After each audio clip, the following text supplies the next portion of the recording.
ang tao ko sa Zamboanga del Norte. Sagot ko naman, okay, walang problema bay.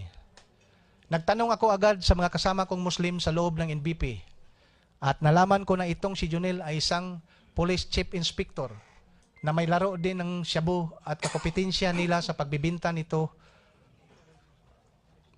At sa katunayan ay untouchable ito sa kanilang lugar. Agad ko itong binalita kay Jaguar sa pamagitan ng text message. Makalipas ang isang linggo, nagsimula nang magbigay si Jaguar ng item o shabu kay Junel. Nag-text sa akin si Jaguar at pinaparecord niya sa akin ang pizza kung matanggap ni Junel ang napadalang item. Mula kay Jaguar, tinext ko si Jaguar at ibinalita ko sa kanya na natanggap na ni Junel ang item na 3 kilo. Nagpatuloy ang mga transaksyon ni Junel at Jaguar at tumibay din ang ugnayan ni Ronnie at Jaguar dahil sa maganda ang remittance ni Junel kay Jaguar. Buko dito, mayroon ding mga transaksyon si Ronnie na direktang kausap ni Jaguar. Ang unang transaksyon nila ay noong February 2014. Ang ilan sa mga transaksyon ni Jaguar at Ronnie na aking nalalaman ay dumaan sa BDO bank account numbers 0038 20055 376 009 204 21288 at 008 54 004 9908. Ang kabuuan ay umabot na nagkakahalaga ang mga ito na humigit kumulang 27,300,000 piso.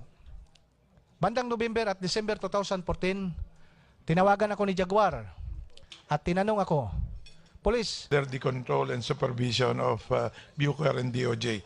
So, siguro doon po tayo magtatapos dito kay Witness Arile. Okay, sige po. Point of information coming from Congressman Acop. Thank you, Mr. Chair. According to our resource person this morning, what he divulged is confidential. Now, the confidentiality of documents or testimonies presented to Congress is governed by a memorandum circular from the Office of the President. Memorandum circular number 8, dated 1964, from the Office of the President. And before classified matters can be divulged in congressional hearings, it has to be cleared by the department head. So I think we should advise all these people, if they are really government or action agents, then this should be undertaken, Mr. Chair. Kanya nga po, mukhang clear naman po nila, pero for the record, para lang po malinaw, are you clearing this, declassifying this information shared by this witness to the committee? Mr. Chair, may I share a comment? Your Honor, yung pong binasa, of course, there's nothing confidential about the affidavit. Now, dun sa annex, nasulat niya kay Presidente, there's nothing confidential about a person writing to the President.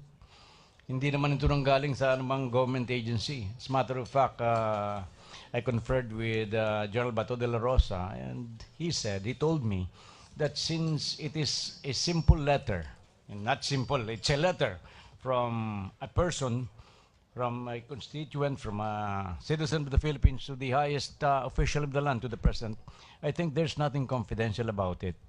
And so I believe that it should be accepted by the committee, and that also, in order that the picture will be complete, and so that the other members of the committee who wanted to ask question about the issuance of this letter, about the Oplan Kronos, then I believe that to complete the presentation, we have to present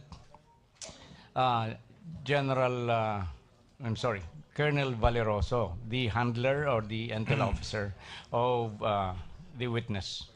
Maraming salamat po. At least kami pong mga miyembro ay nabawasan po kami ng palaisipin kung ano ang mga potential repercussions po nitong testimony ng ating witness. No? Before we proceed, I just want to recognize or acknowledge the presence of Congressman Celso Lobregat and Manuel Dalipe.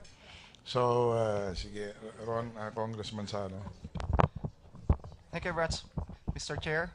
First, just for the record, kiniklaim po kasi nung nag-testify kanina that he is a government asset. Nonetheless, we just put it in record that it is the Secretary of Justice himself who is assuring this committee that this particular piece of document is already considered not classified in the first place because it has come from this particular inmate. So just for the record, Your Honor. Salamat. Siguro po, tapos na po tayo dun sa witness, Arile.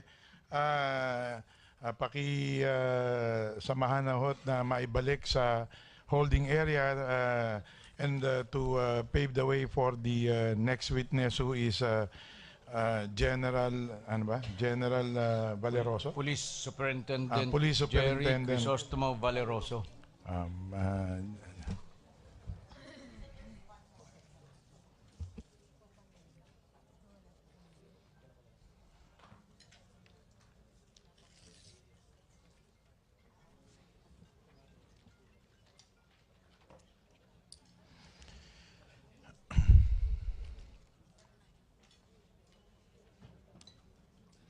So, may I just ask, no, kasi yung witnesses natin, sinong kasunod? Valeroso.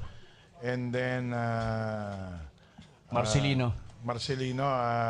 Ito si General Valeroso, kahit walang immunity, yung Marcelino kanyo. Kahit wala din pong immunity, he is willing to testify. Okay. Yung just to give a heads up to General Bucayo and General Villasanta, we need your written statements and or si General Villasanta. Now, gusto ko lang po i-clarify, no?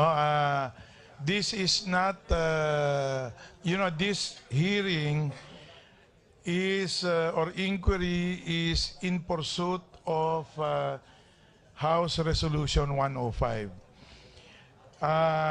At this point in time, marami na po tayong na-establish and save for a few more witnesses. Sa tingin marahil ay marami na po tayong magagawang batas because this hearing is all about this inquiry is in aid of legislation. No? So, hindi po tayo nagtatapos dito sa hearing na ito kung mag-terminate man po natin ito because we have subcommittees that will pursue reforms on 4 of the 5 pillars of the criminal justice system. Magpapatuloy po ang mga hearing kung saan alamin po natin yung mga reforma na kailangan po natin that will require legislation. So, maaari po tayong magtapos dito pero magpapatuloy pa rin nga po tayo. So, don't you worry that we may not cover all of the witnesses that DOJ and or other members of the House would want to be covered because guided by the desire of the Speaker to terminate this in a meeting or two, tuwing pagkatapos po ng hearing namin, kami pong yung mga vice chairman namin, kami po ay nagpo-postmortem para malaman po kung kailangan pa naming dagdagan pa yung mga witnesses para ma-establish yung facts. No? So, please be assured that other committees like the Committee of General Acop, Public Order and Security, the Committee of Chairman Ace Barbers, which is the Dangerous Drugs Committee, magpapatuloy pa rin po ang mga ganitong pagdinig. And of course, dun po sa mga subcommittees namin that will all deal with the 4 of the 5 pillars of the criminal justice system, to the point that we need to do and initiate and enact laws to reform this yung enforcement and investigation. 1. 2, prosecutorial reforms needed. 3, judicial reforms needed. And finally, correctional reforms needed. They will continue to conduct inquiry. So wag pong mawawala ng loob yung mga tao na hindi matatawag dito, dahil magkakaroon po sila ng pagkakataon na marinig po yung kanilang gustong isalaysay in this other fora that will be conducted under the auspices of the different committees under the House of Representatives. So para lang po malinaw, para po kung sakali pong magtapos tayo, segundo sa kagustuhan po ng House leadership na tapusin ito in the soonest time possible, then we will try to do that. So anyway, I understand the next witness, Valeroso, Chief Superintendent ba? Senior Superintendent Valeroso is here. So may I now recognize again Secretary Aguirre. Thank you, Mr. Chairman. Before that, Before that, may I just give some guidance to the committee, because it was me, as chairman of the Committee on Rules, that decided that this hearing be limited to the jurisdiction only of the Committee on Justice. Initially, this was supposed to be handled by 3 committees. The Committee on Dangerous Drugs, headed by Representative Barbers, and the Committee on Public Order and Security, headed by Representative Acop. But I thought, and I decided, that it would become unwieldy if we have 3 chairs with 3 memberships presiding over this matter. So please be guided that the jurisdiction of this committee is limited only to the national believed prisons. And if any, I read, for example, one of the affidavits here, it's not wholly about the believed prisons, but the problem of dangerous drugs in particular. So that should be referred to the Committee on Dangerous Drugs. So please be guided by that instruction, Mr. Chairman. Thank you. maraming salamat, Majority Floor Leader. At least na-relieve po kami, at saka siguro it's about time that the other committees also do their perform their mandate. Para medyo makapag-relax naman po tayo. Anyways, so Mr. Secretary. Thank you, Mr. Chairman. Mr. Chairman, May we ask? before we proceed, having the statement of the majority leader in mind, and similarly having the instruction of the Speaker in mind to terminate this inquiry in aid of legislation as much as possible in in 1 or 2 hearings, for our guidance, when more or less will this be terminated? After 1 more hearing or 2 more hearings? Siguro pagkatapos ito, ang tingin ko mga isa na lang. Kasi depende po sa mamayang postmortem namin ng mga vice chair namin kung ano pa ang dapat patunayan o establish na hindi pa po napapatunayan. So I think the next hearing on Monday, where we will get Sebastian and C, plus a few more others, may already guide the committee in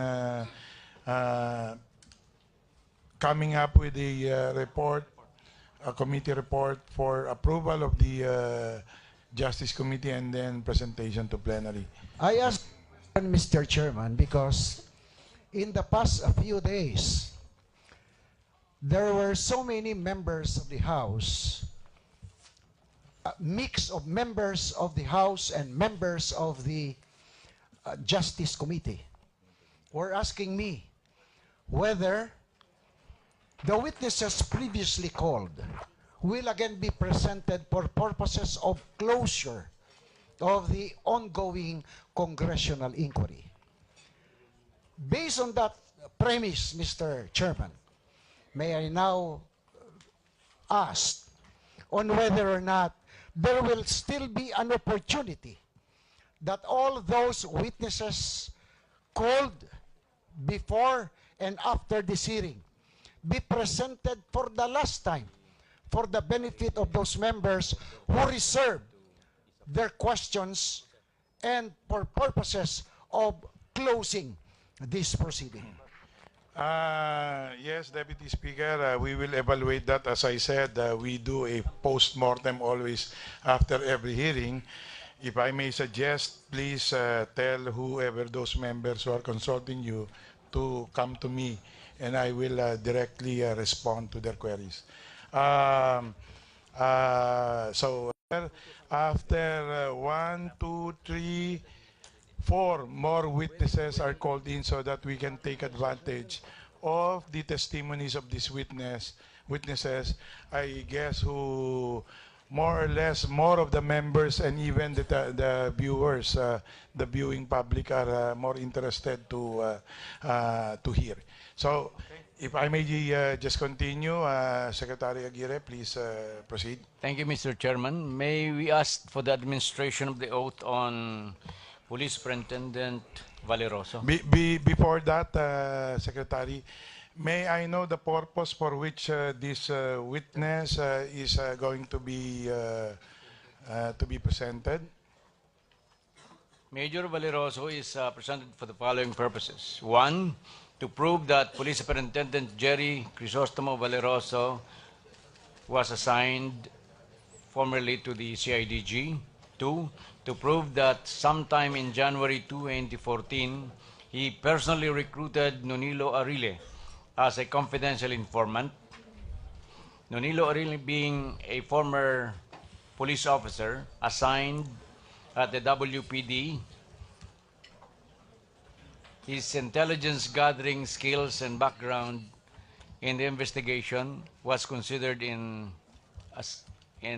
tapping him as an confidential informant. 3, to prove that there are still big-time drug lords operating inside the NBP. To prove that drug trade inside NBP is still alive. The what? Still ongoing. Drug trade was just transferred to the medium security, meaning to say that when the SAF guarded the Building 14 and maximum security prison, pumunta lamang po sila dun sa medium security to prove, well, the extravagant lifestyle of the high-profile drug lords. So before we proceed, the chair is just wondering whether this matter still would require the presentation of this particular witness, since this is corroborative. Does he have personal knowledge of whatever he will testify on, except that he took in this witness Arile? Kasi if we can just Mr. Chairman, perhaps pwede na tayong i-ano yun, ano? We can ask General Magalong na ginawa niya yun. Then we can just stipulate on this para we can spare this committee. Kung ang testimonya niya ay para dun lang sa pagpapatuo-tuo na siya ang nag-recruit, palagay ko nasagot na natin yan kung wala naman siyang personal knowledge except that he is basing all of these things that he will say on what Arile had already testified on, meaning hearsay pa rin yan, then we can probably just stipulate on that particular point. Mr. Chairman, ito pong si Major Colonel Valeroso, meron po isang personal knowledge, nag-conduct siya ng buy-bust operation dyan sa loob ng NBP. Okay, so on And that- besides, it's only 2-page. On that basis, sige, we can Mr. proceed. Chairman. Mr. Chairman. Congressman Sandoval. Yeah, just for clarification. Ito po kasing New Bilibid Prison under the DOJ, no? Pero I just want to be clarified kung bakit may intelligence ang police, may intelligence ang NBI, may intelligence ang Bucor. Pagkatapos dito po sa mga raid na ito, meron pang pati mga Armed Forces Intelligence Service, meron din silang sariling operation. Yeah. But just for clarification lang po, sino ba talaga Siguro, ang intelligence dito? we will handle that at the proper time during the period of interpellation. So, mas importante kasi mapakinggan na natin yung mga witnesses. So, pasensya na kung Sandoval na. But please proceed, Secretary Aguirre. Is Colonel Valeroso inside already? Will you Yes, please sir. stand up, Colonel? Please raise your right hand. I, I, please state your name, Senior Superintendent do Jerry solemnly Valeroso, swear do solemnly swear that I will tell the truth, that I will tell the truth, the whole truth, the whole truth, and nothing but the truth. and nothing but the truth. So help me God. So help me God. Colonel Valeroso, we would like to remind you that you will be testifying under oath and that you are not being offered any immunity in connection with the hearing of this committee. Do you accept that? Are you willing to be examined to proceed? Yes, Your Honor. Did you execute an affidavit Yes, Your Honor. consisting of 2 pages dated October 5, 2016? Yes, Your Honor. Please go over the affidavit to be shown to you and tell this honorable committee whether this is the affidavit that you are referring to.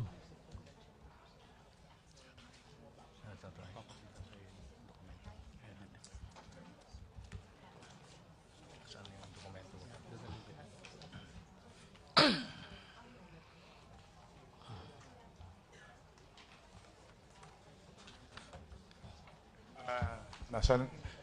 May, yun pala. Pwede pa check kung yan yan. Yung content. Yes, yes. Yeah. Sir, pwede pa pasahin po.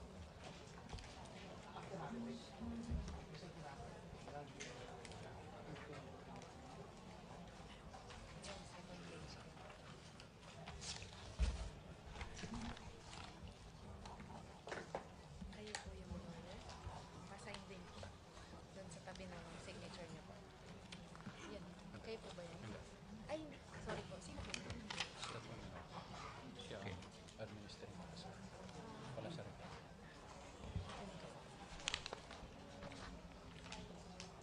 Nasaan po yung...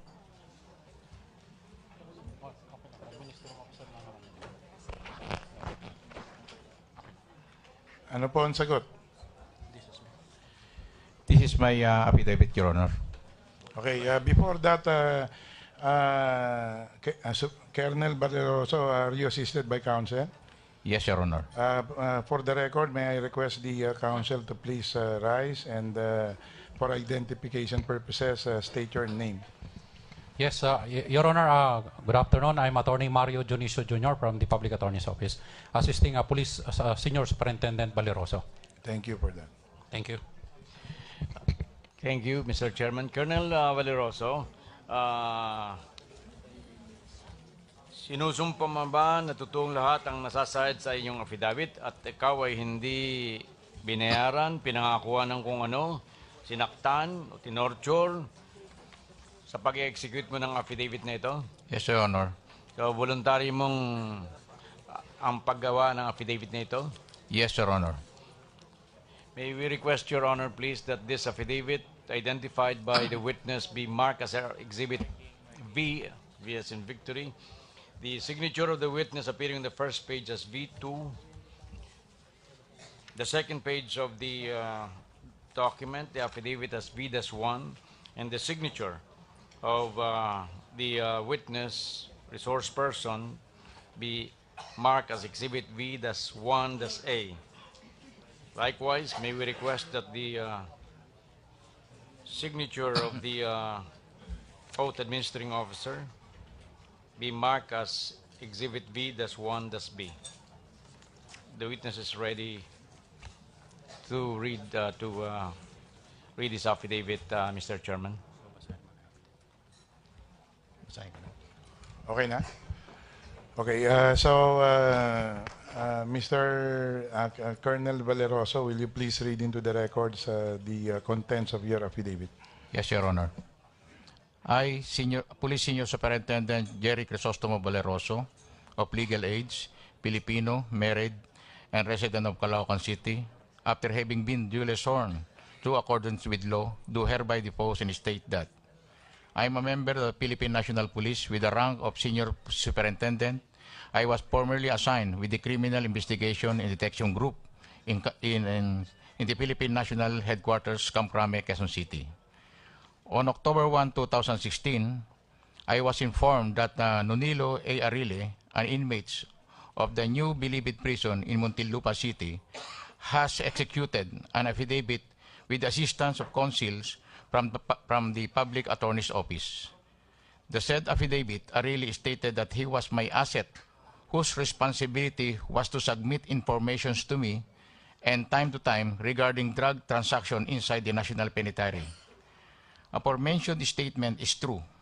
Sometimes in January 2014, I personally recruited Arile as a confidential informant. He was already my friend, neighbors, and brothers in religion, even before he was incarcerated. I believe as a former police officer assigned at the Western Police District Detective Bureau, his intelligence gathering skills and backgrounds in investigations and reporting would be essential to the anti-criminality drive of the CIDG. True enough, the information he relayed to us provided a clear understanding of the personalities and systems in the place with regard to the illegal drugs trade inside the NBP. As a religious leader, Arile has open access to all areas and all groups inside the NBP. He is able to mingle and speak to anyone without the slightest suspicious. And this is how he was able to obtain the information he relayed to me. I personally evaluated all information provided to me by Arile and forwarded the same to the CIDG for consolidations. In 2014, I also conducted surveillance operation inside the NBP maximum security compound through the assistance of Arile.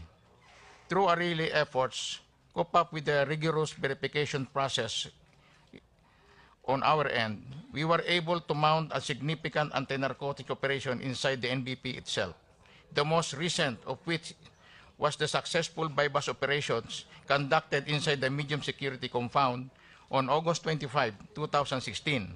The operation yielded 25 grams of shabu and led to the filing of criminal complaints against 5 inmates.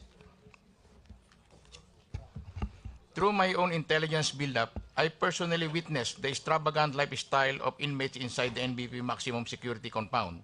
I noticed inmates with pistol braceletly tucked in their waistband.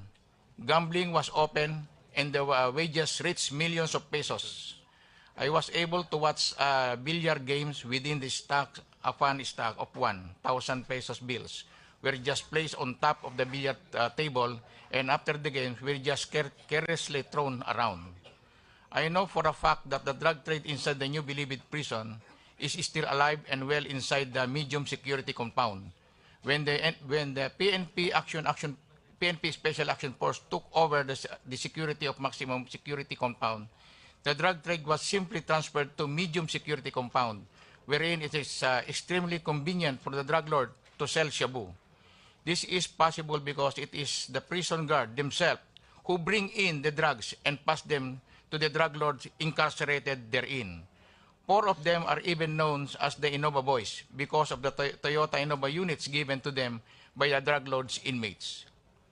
I am also much aware of the big-time Yale discreet drug lords inside the NBP who are known to the authorities and the public.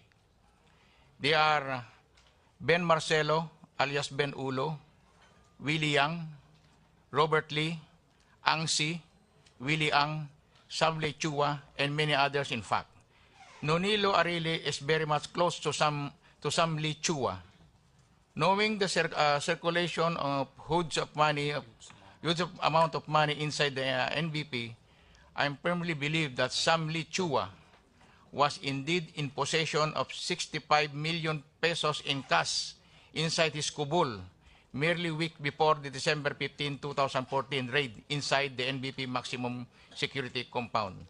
It also not impossible that amount even more than 60 million pesos has gone missing.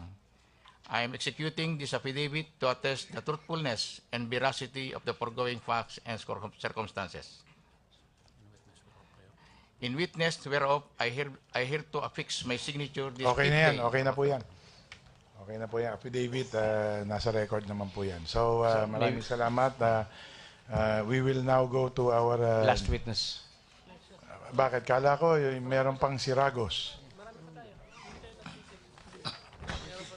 Si Ragos. Hindi, baka hindi na natin kaya. Siguro isa na lang...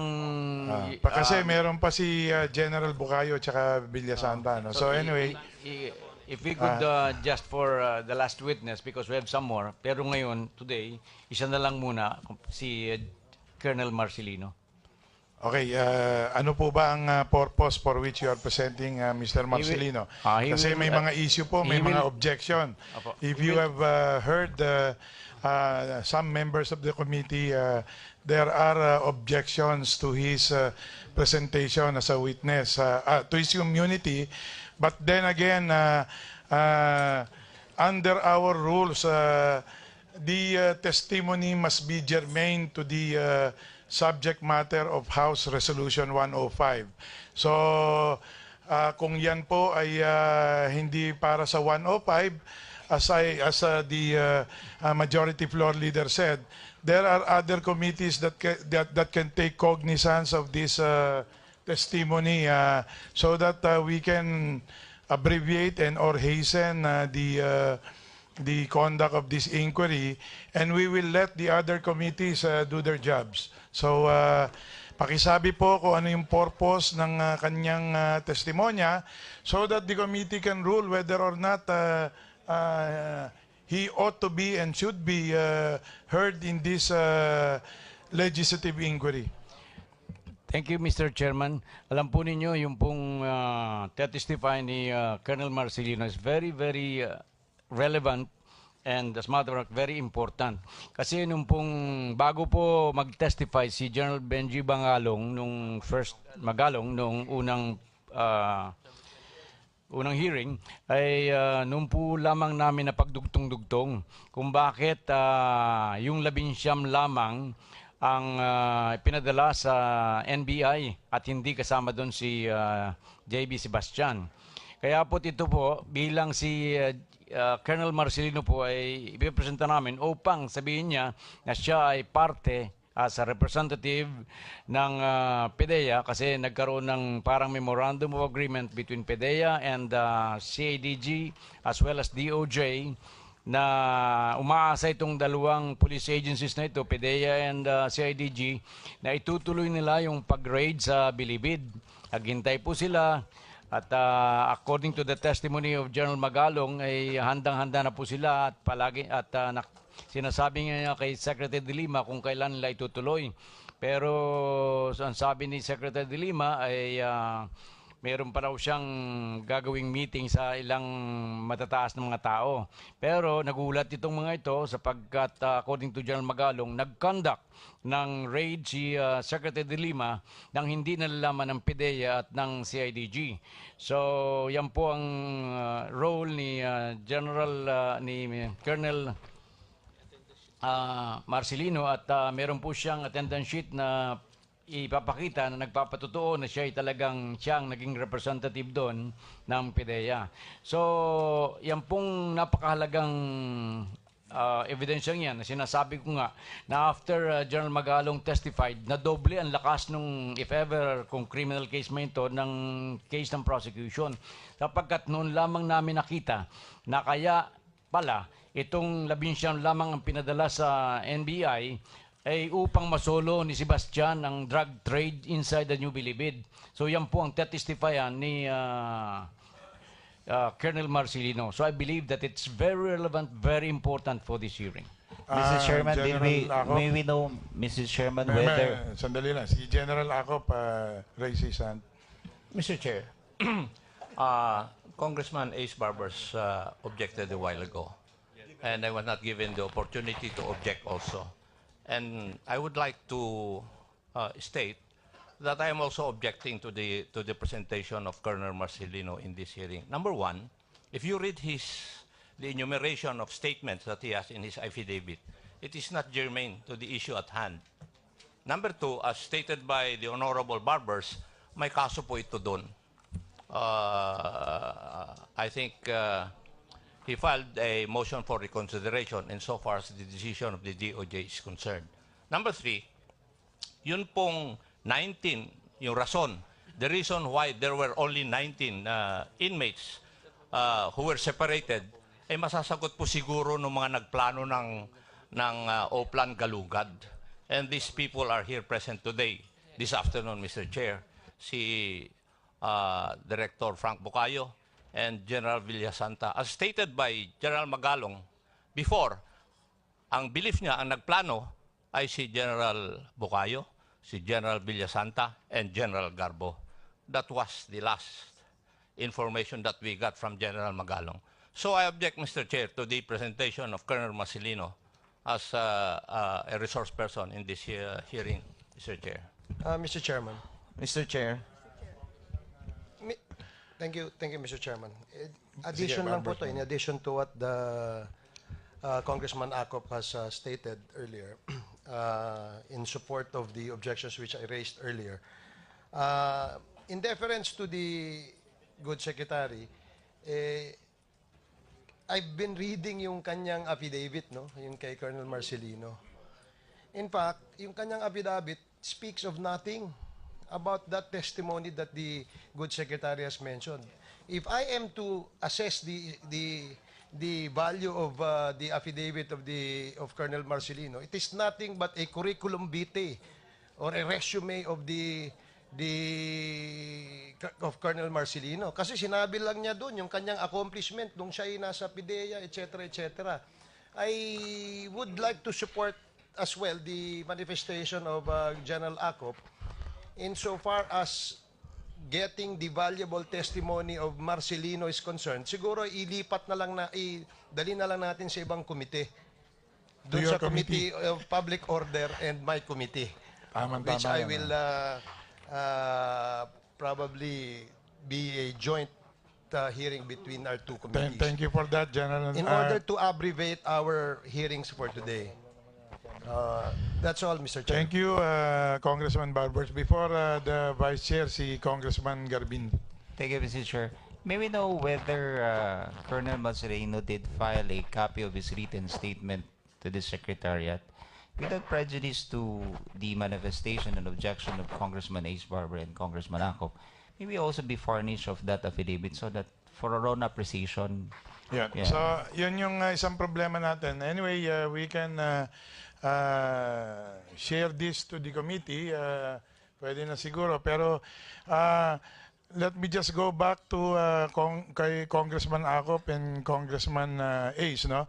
Would you like to convert your manifestation into a motion so that we can resolve this issue immediately? Mr. Chairman, before we resolve that issue, we should also be furnish copies of those so that we will know. Okay, hindi naman po natin pipigilin yung pero probably not in this hearing because there are objections to the presentation of this particular witness Mr. in this Chairman, hearing. then we cannot resolve whether the objection, because how will we vote on it if we do not Wala know? pa rin hong motion na manifestation pa lang. You That's are why asking for the I motion. was asking either Congressman Acop and or Congressman Barbers if they would like to convert into a motion yung kanilang manifestation. Before that, Mr. Before Chairman. that, Vice Chair is recognized. Mr. Chairman, I really would like also to hear the testimony of Marcelino, but since there is an assurance that this can be treated in another committee, I can forgo with that. More importantly, Mr. Chairman, in the affidavit of Bukayo, General Bukayo, he stated in paragraph 19 that it was Secretary of Justice who decided not to inform CIDG about it. And number two, this testimony of witness Bukayo is corroborated by the September 30, 2016 affidavit of Arili, paragraph 10, where he also said hindi natuloy ito dahil pinigil ni DOJ Secretary De Lima. So with this, I think I have been making notes on the admissions in the respective affidavits so that for purposes of preparation of report, easily refer to the paragraphs mentioned in the affidavits of the witnesses. So I think, I don't know if you will still proceed with the motion, Your Honor. Anyway, maraming salamat, Vice Chair. No? Pero actually, for the sake of transparency, let me inform Secretary Aguirre that I talked personally to this witness, Marcelino, who came voluntarily to my office and told me personally he does not want to be subjected or to be a witness to this hearing. So anyway, that is for your information why you are insisting on him, despite the presence of General Bukayo, General Magalong, and many others who have more things to reveal to us. Is just it haunts me. So anyway, do I hear a motion to dispense with the testimony of Marcelino, who wishes, who DOJ wants to be presented in today's hearing? Mr. Chairman, I move that we adopt verbatim what you just said. And I so move, Mr. Chairman. Any second to the motion? So any objection to the motion? There being none, the testimony of Marcelino is hereby dispensed with. Let him appear before the appropriate committee of the House, subject to the referral to be made by the Rules Committee and the Majority Floor Leader. So, so ordered. Mr. Chairman, just a short interjection. Thank you. I'd just okay. like to take this opportunity to inform the DOJ and to ask, if not not to reprimand Attorney Acosta, because in several occasions on several news forums, I've seen Attorney Acosta with Colonel Marcelino. Ang point lang ho dun, may kaso ho nasa DOJ under MR, and they've been discussing merits of this case. I'm afraid that this might be used as basis for sub judice. Kaya let me just inform the good PAO chief to refrain from speaking about the merits of the case in all their media appearances, Mr. Chair. Mr. Chair. Thank you for that. May I request, may I give this opportunity for... Mr. Chair, para minsanan na lang po. Sige po. May we know also who is the lawyer of Colonel Marcelino? Are you in a position to answer that? Yes, Your Honor. Sige, The please. private lawyers, I think Manalo withdrawn from his case and were furnished of the withdrawal. And under our law, in the executive of the service, the PAO may be called upon by government authorities to render such service to other persons. Nasa PAO ho yan, Republic Act 9406. So anybody who has an urgent need, because his case was already dismissed by the DOJ, and his motion or petition for bail was granted by RTC Quezon City. And upon motion for reconsideration by the the PIDEA, the past individuals during the past administration, it was recently granted on last week, I think. The following day, Senator De Lima had a press con about Marcelino. So Marcelino, out of urgency, he will be incarcerated right away if we won't file an omnibus motion for suspension of the arrest, So, suspension can you go straight to the point? You Yes, sir. are the lawyer of the Public Marcelino. Attorney's Office, Your Honor. Anybody can ask for Okay, so help in the urgent PAO, cases. no, Yes, Your Honor. upon your direction is Yes, Your Honor. the lawyer, okay? Yes, But Your Honor. there is another manifestation. Mr. Chair, Are you may done? if I remember the law creating the PAO, ang una po niyong kliyente ay indigent. At kung hindi indigent, yung korte po ang mag-uutos na PAO ang maging lawyer. May I know if there's a court order for the PAO to act as the lawyer of Marcelino? There is no court order yet because he has not yet been arraigned, Your Honors. That's why we filed a motion for suspension of arraignment and suspension of the issuance of the warrant because the court in RTC has already rendered a decision that the evidence of the prosecution is weak. So hindi lang po indigent ang aming kliyente. Pwede po kami kahit congressman biglang kinulong. Naintindihan na po namin yun. As head of PAO and reading the mandate of PAO, Atty Acosta has taken it upon herself to decide that PAO should provide the legal assistance. So that's done. But anyway, meron pa po, ano po yung Chairman Ace, ano po yung anyong hinihiling kay Atty Acosta? Mr. Chairman, hinihiling ko lang na in all the appearances of Colonel Marcelino and Atty Acosta in all the media forums that are available, sana ho they refrain from discussing the merits of the case because there are instances where I personally saw Atty Acosta speaking about the merits of the case of the Colonel Marcelino. So yun lamang po. This is just a reminder. Anyway, we don't Otherwise, I will have to move, Mr. Chairman, that we reprimand.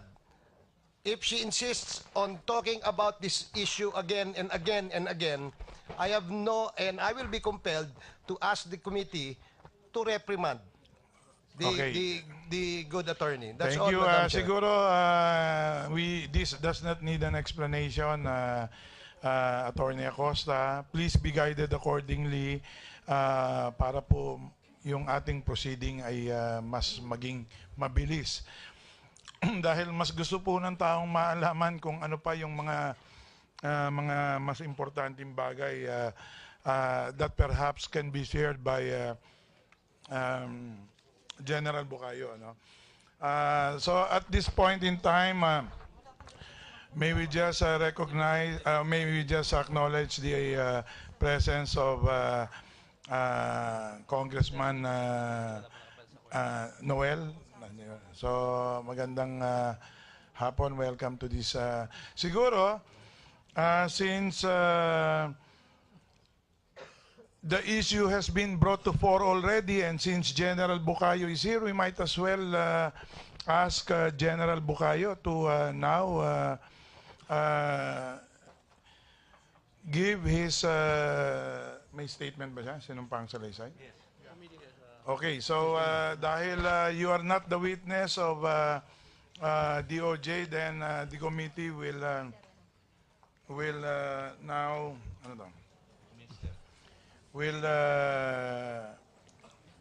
will now pursue the matter directly, through the sino bang in charge? Okay, pero okay, so may we now recognize General Bucayo, who I would like to inform the body also volunteered to be present because of the mention of his name. And under our rules, in fact, anong rule yan? Section 10, ito po, rights and duties of persons affected by a hearing. Where applicable, any person named in a public hearing or in the released record of testimonies given in executive sessions, who has not been previously so named shall, within a reasonable time thereafter, be notified of such fact by registered letter, return receipt requested to the address of such person last known to the committee. The notice shall include, etc. Any person so notified who believes that one's character or reputation was adversely affected may, within 7 days upon receipt of said notice, communicate with the secretary of the committee and or request to appear in person before the committee in public session and give testimony at the expense of the concerned person. This he did, and in response to thereto, the committee has deemed it appropriate for him to be invited to this inquiry pursuant to an invitation we issued last week. No? So, together with General Villasanta, who also has may have some revelations on this very same point that the Department of Justice would want this committee to appreciate. No? So, at this juncture, General Bucayo, you're now recognized. Mr. Chair, we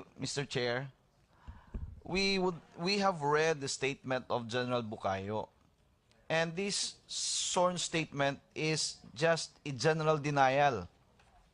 It does not even give us an inkling of what is happening inside the Bilibid. It is all general denials. So what is he going to testify now? That is precisely the reason why we called him in, and that members have the freedom to interpellate him on those points that he may not have divulged in his sworn statement. So this will give the opportunity to everyone to interpolate and or cross-examine General Bucayo on those points that this committee may find necessary for the guidance of the committee in rendering its report. Mr. Chair. Mr. Chair.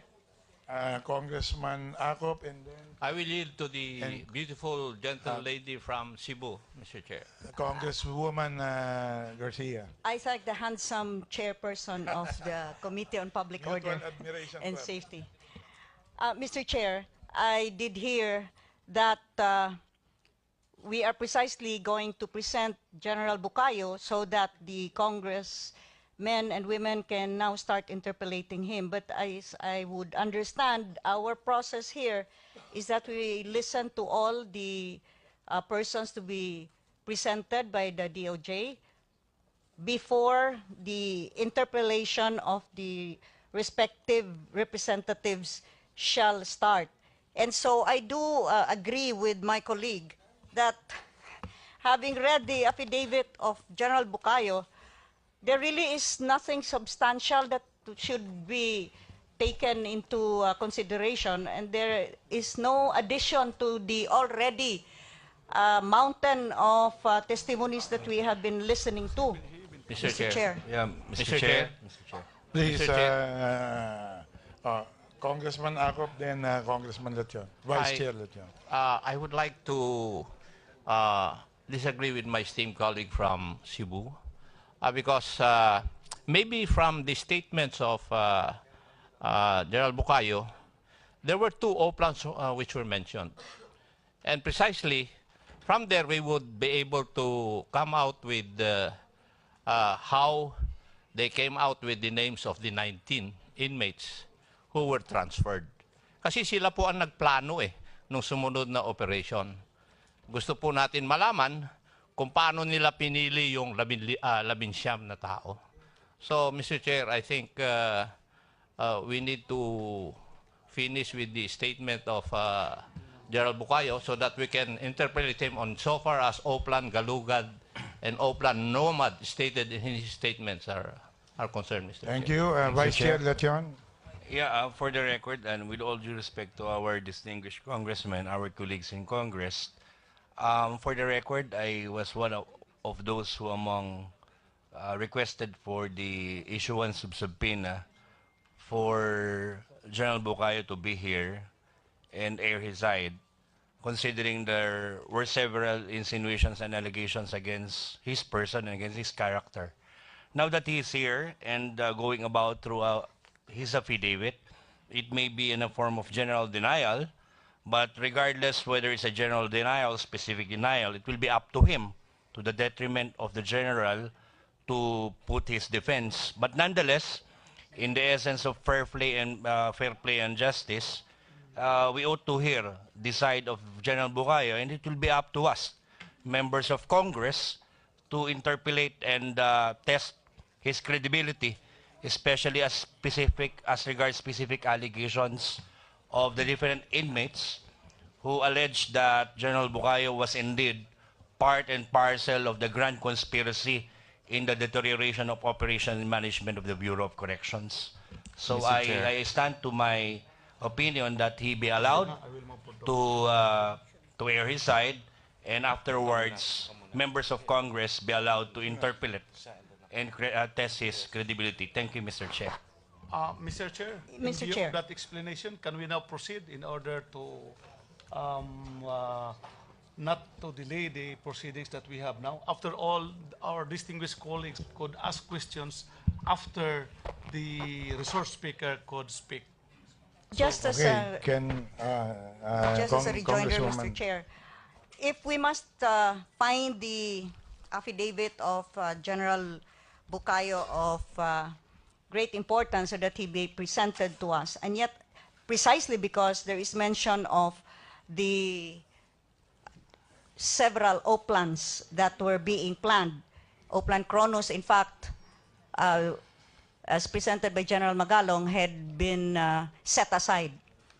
I cannot understand, Mr. Chair, if that should be the reason why, in the same breath, we would not allow the testimony of Lieutenant Colonel Ferdinand Marcelino, who is also talking about a particular OPLAN that was being planned by... Anyway, So- just to interrupt, the matter has been ruled upon earlier, so let us not raise that as a matter of another matter. But I think I have already cited the rule, Section 10, that gives right to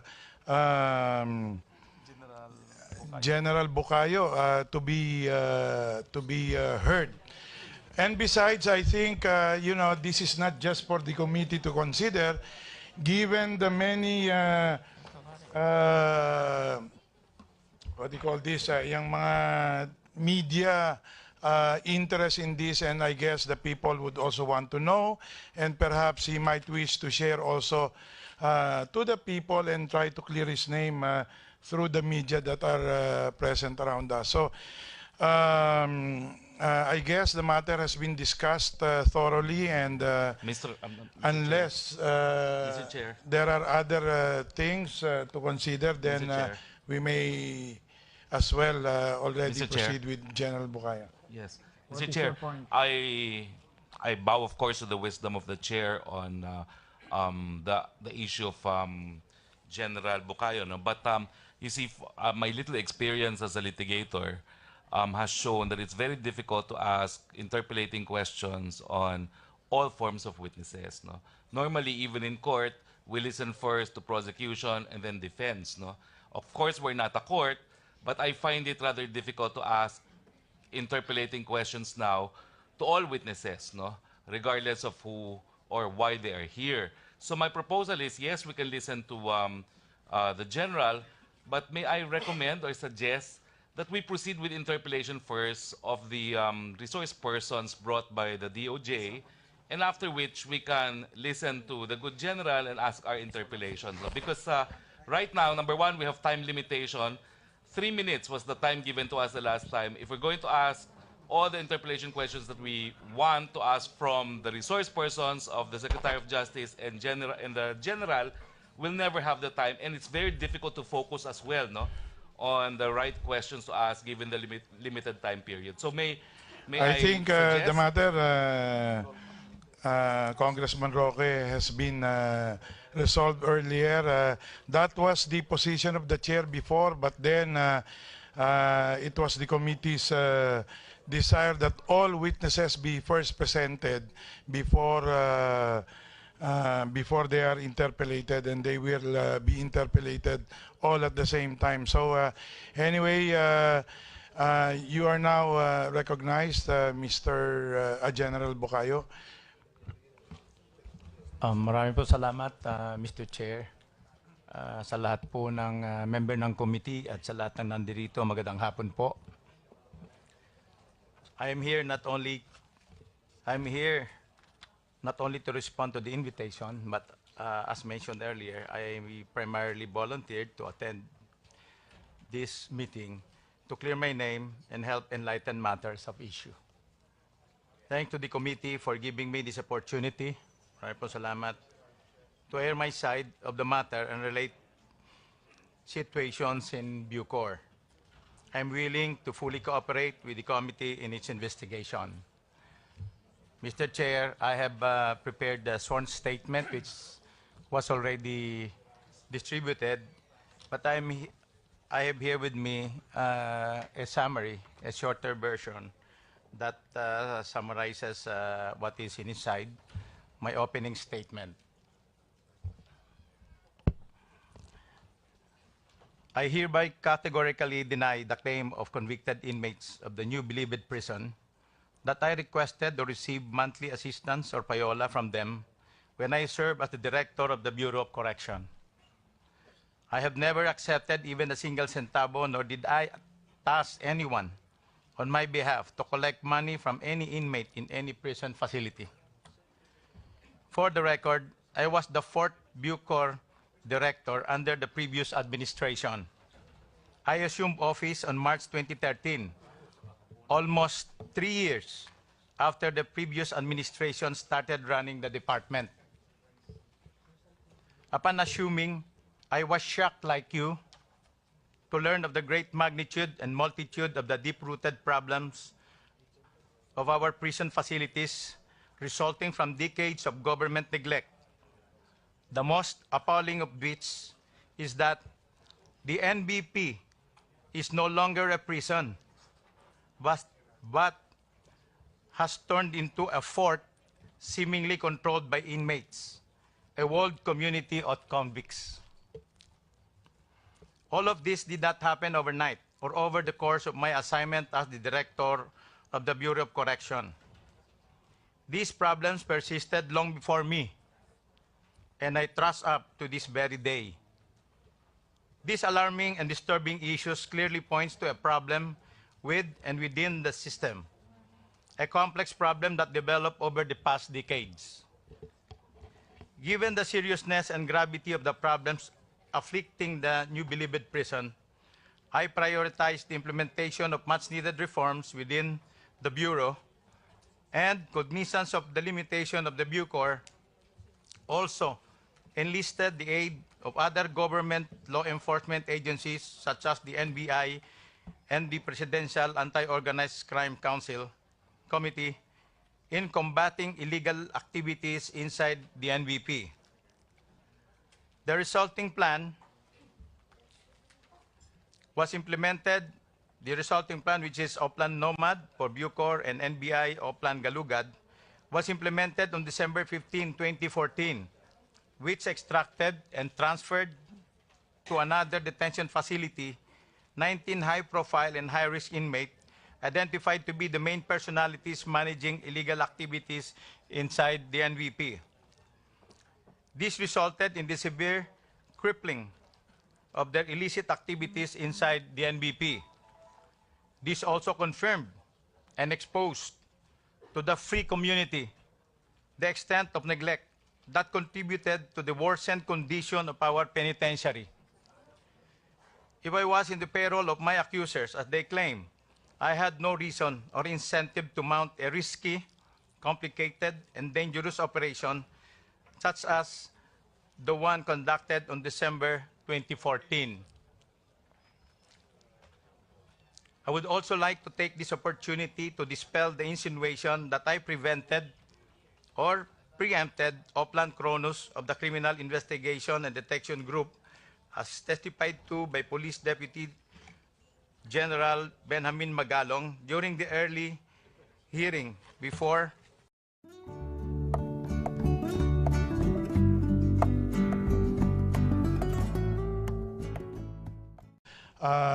Chairman Ace Barbers, which is the Dangerous Drugs Committee, magpapatuloy pa rin po ang mga ganitong pagdinig.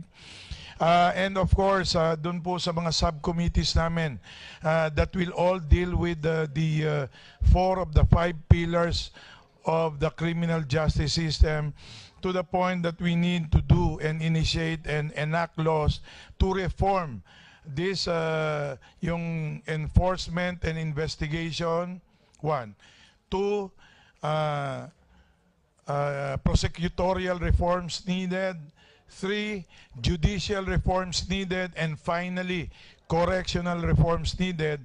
They will continue to conduct inquiry. So wag pong mawawala ng loob yung mga tao na hindi matatawag dito dahil magkakaroon po sila ng pagkakataon na marinig po yung kanilang gustong isalaysay in this other fora that will be conducted under the auspices of the different committees under the House of Representatives. So para lang po malinaw, para po kung sakali pong magtapos tayo, segundo sa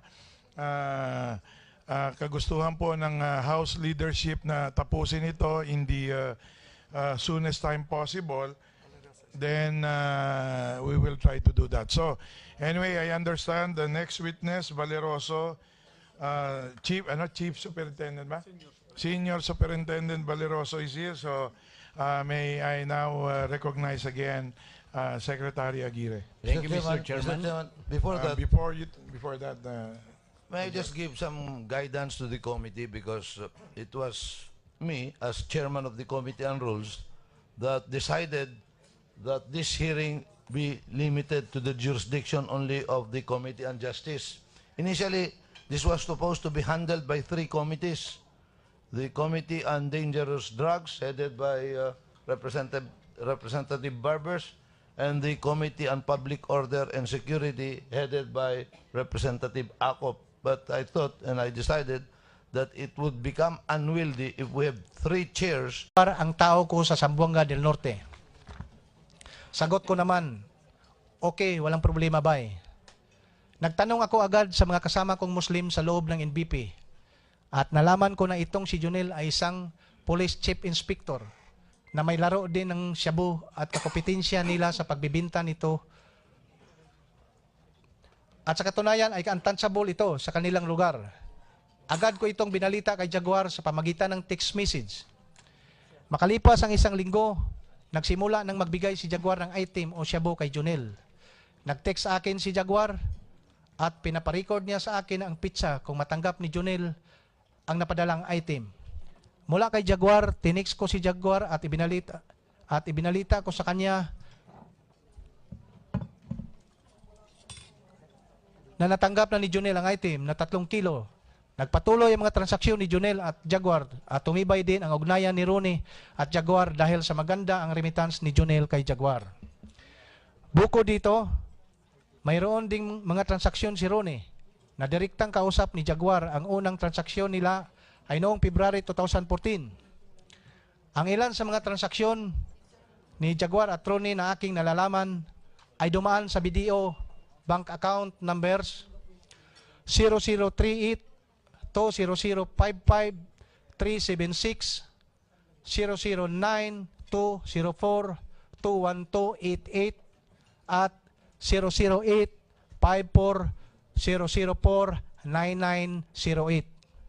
Ang kabuuan ay umaabot na nagkakahalaga ang mga ito na humigit kumulang 27 milyon at 300,000 piso. Bandang November at December 2014, tinawagan ako ni Jaguar at tinanong ako, Police, under the control and supervision of Bucor and DOJ. So, siguro doon po tayo magtatapos dito kay Witness Arile. Okay, sige po. Point of information coming from Congressman Acop. Thank you, Mr. Chair. Maraming salamat po. At least kami pong mga miyembro ay nabawasan po kami ng palaisipin kung ano ang mga potential repercussions po nitong testimony ng ating witness. No? Before we proceed, I just want to recognize or acknowledge the presence of Congressman Celso Lobregat and Manuel Dalipe. So, sige, Ron, Congressman Salo. Thank you very much, Mr. Chair. First, just for the record, kiniklaim po kasi nung nag-testify kanina that he is a government asset. Nonetheless, we just put it in the record that it is the Secretary of Justice himself who is assuring this committee that this particular piece of document is already considered not classified in the first place because it has come from this particular inmate. So just for the record, Your Honor. Salamat. Siguro po, tapos na po tayo dun sa witness, Arile. Samahan na hot na maibalik sa holding area and to pave the way for the next witness who is General Valeroso? Police Superintendent, Police Superintendent Jerry Crisostomo Valeroso.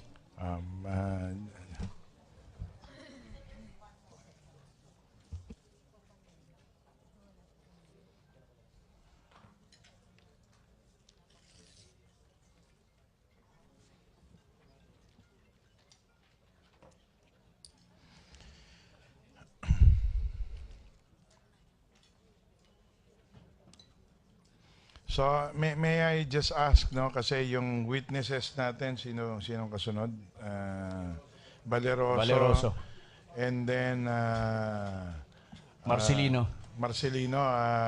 Ito si General Valeroso, kahit walang immunity, yung Marcelino kanyo. Kahit wala din pong immunity, he is willing to testify. Okay. Yung just to give a heads up to General Bucayo and General Villasanta, we need your written statements and or si General Villasanta. Now, gusto ko lang po i-clarify, no? This is not, this hearing is, or inquiry is in pursuit of House Resolution 105. At this point in time, marami na po tayong na-establish and